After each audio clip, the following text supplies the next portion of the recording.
Right, ladies and gentlemen, thank you very much for joining us today, and welcome to the session titled How to Manage My Manager More Effectively.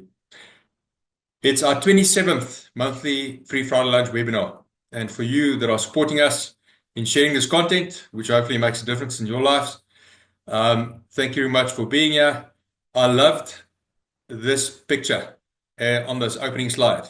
World's best boss with a bit of help from me. And I think that summarizes very nicely what I'm going to share with you today. Right, let's get to it. Managing up is maybe a foreign concept to you, but there are so many books on managing up or managing your boss or managing your manager, and I'm just flicking through a couple of them to show it to you, and there are many, many more. What I do like are these last two.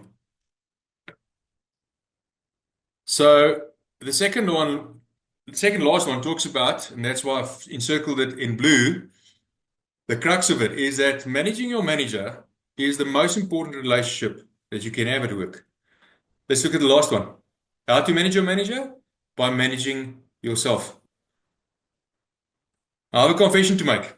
I'm a leadership consultant. I have a PhD in leadership.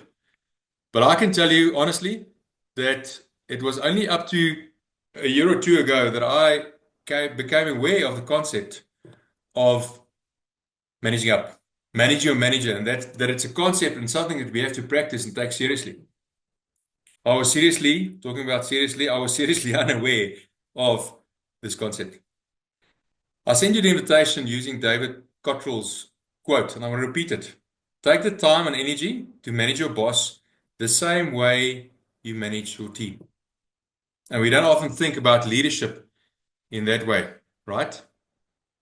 We typically think about leadership like I thought about it in a very traditional sense, being top down, as that picture very nicely illustrates.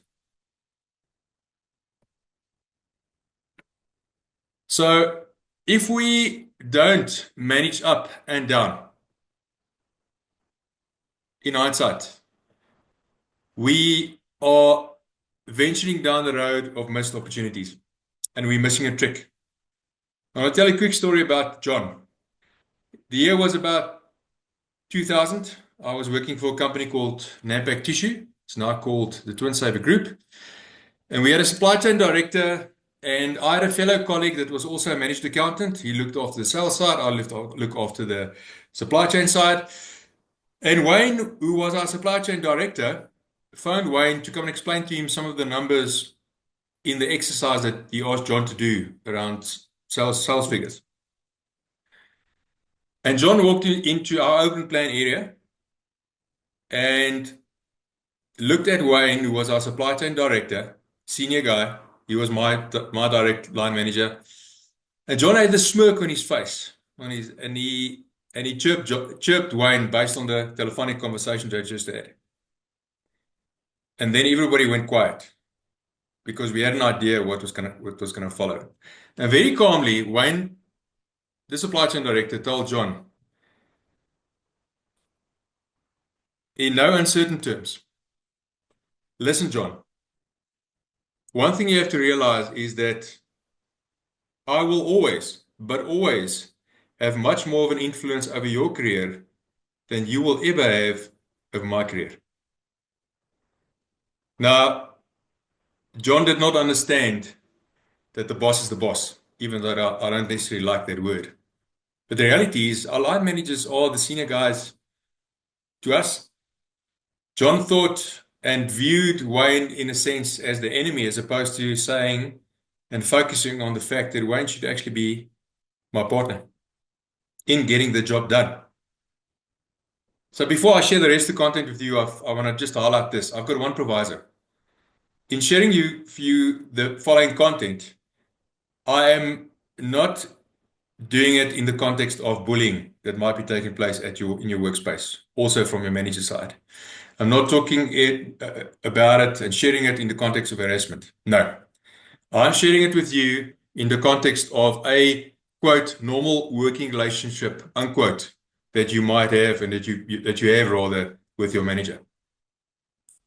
So As I was preparing for today's session, before I typed in managing up or managing my manager, I played a round of words and I typed into Google treating my manager effectively. An AI overview gave me this result, this answer, and told me that that is about treating my manager effectively. It's about focusing on open and honest communication, demonstrating respect and professionalism, and proactively contributing to their success, my manager's success, and the team's goals. Now, see how similar this is to the definition of managing your manager, or managing up, then, as an alternative phrase, involving proactively understanding your manager's goals, priorities, and communication style to build a strong working relationship and ensure mutual success. This includes clear communication, setting expectations, and aligning your efforts with your manager's objectives. See how similar these two things are. And in essence, what I'm saying to you is managing up is really about how do you treat your manager. I came across this blog article from Better Up. They've got good content. That was written not that long ago, end of last year. And the title is How to Manage Up at Work, 11 Strategies or then Tips to Advance Your Career. Now, before I get to these tips, I want to highlight a couple of things from this article. They define managing up as the following. They say it refers to the process of effectively working and collaborating with your supervisor or your boss or your manager to ensure that you both succeed in your roles. It starts with understanding your manager's goals, preferences, and challenges. This knowledge can help them achieve their objectives while you advance your own career as well.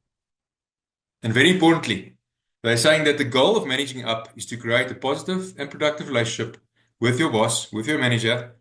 And this collaboration, they say, can also lead to a more satisfying work experience and greater career growth. And then they highlight key strategies for managing upwards.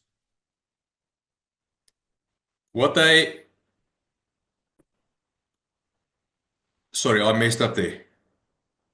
Can you see that again, Mia?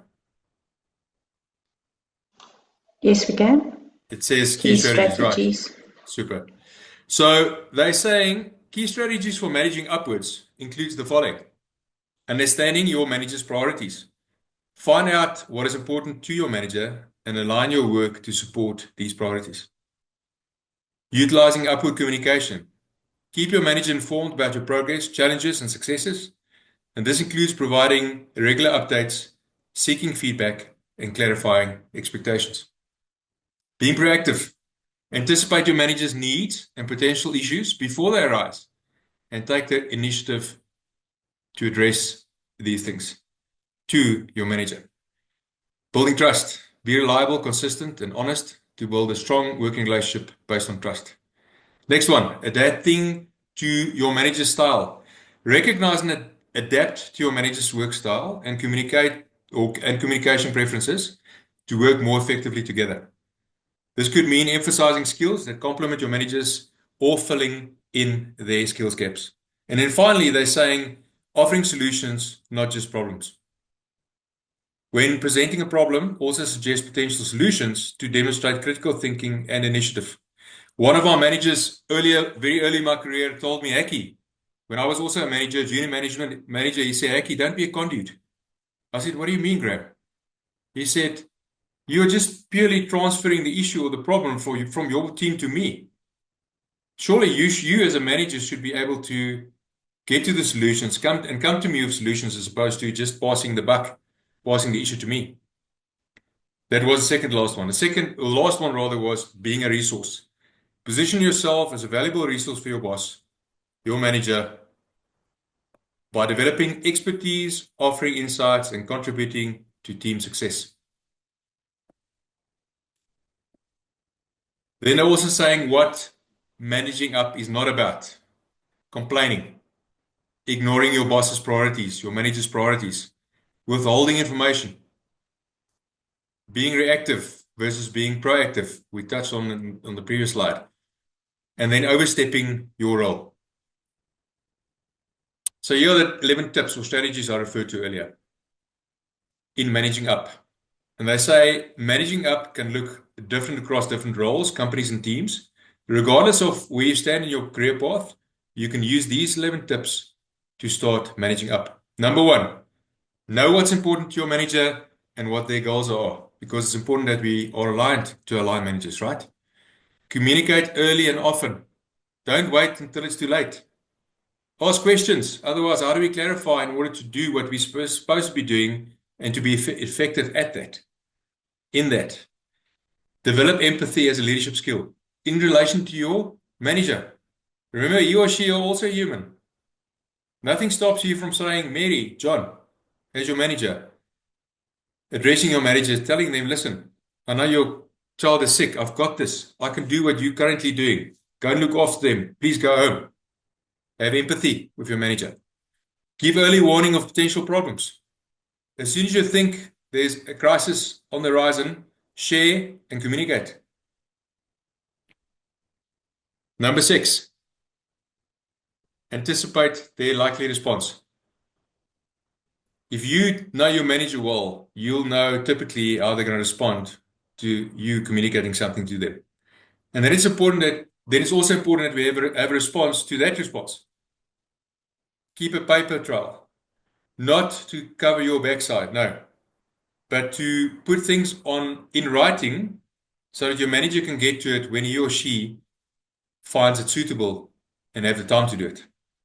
Know when your manager is most responsive. Pick your battles. I want to add to that. I was once told that we need to box cleverly.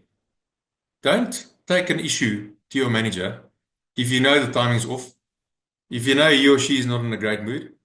That's silly. It doesn't make sense. And then be a team barometer. You should be close enough to your team and to your peers so that your line manager can simply go to you if there's any issues as the go-to person. Next one, take complete ownership of your work. Last one, ask for feedback. Mr. Manager, Mrs. Manager, how am I doing? Do you think there's places where I can improve? Please give me feedback. There's 5 own experiences I want to share with you, which doesn't relate to any theory that I've researched or had a look at as part of preparing for today. Things that I've experienced that I think would hopefully have value to your lives in terms of managing up. Number 1, critical, make time for formal and informal check-ins with your manager. Otherwise, how can you be aligned? If you're part of my social media network, also on LinkedIn, you'll be on the receiving end of quotes like these. This one was sent out last year.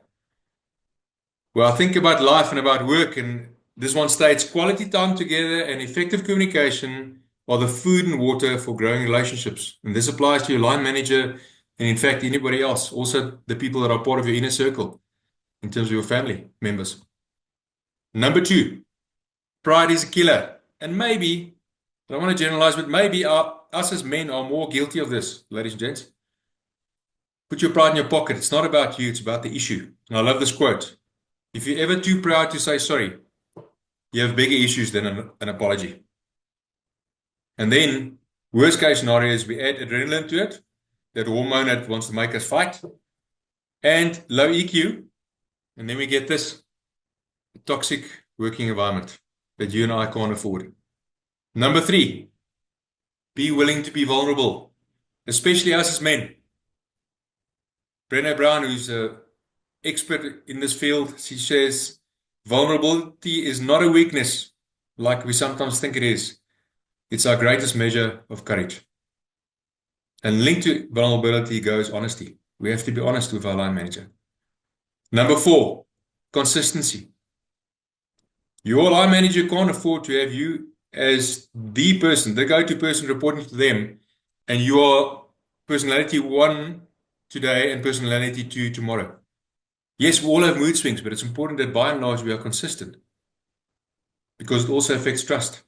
Lincoln Shafi said, trust is built with consistency. And then the last one I want to share with you from personal experience. See it, that is your relationship you have with your manager, as a marriage. And some of you might immediately respond like this. What do you mean, Hekkie? Well, in the sense of, do whatever it takes to make it work. Say to yourself, there's no plan B. And if you do, you'll be amazed as to what is possible. Obviously, when I say whatever it takes, I mean legally and ethically to make it work. But you might tell me, Hekkie, you've got no idea. I've got this idiot of a boss. I've got the boss from hell. And in fact, I went to buy this t-shirt. You think I'm an idiot. You should meet my boss. Well, might be the case. Listen to this video clip. Mia, as always, just give me a shout immediately if you can't hear the sound, but I did tick it. Hi, this is Phil Cook with a quick tip on employees everywhere. Let me tell you what to do when an idiot takes over your department.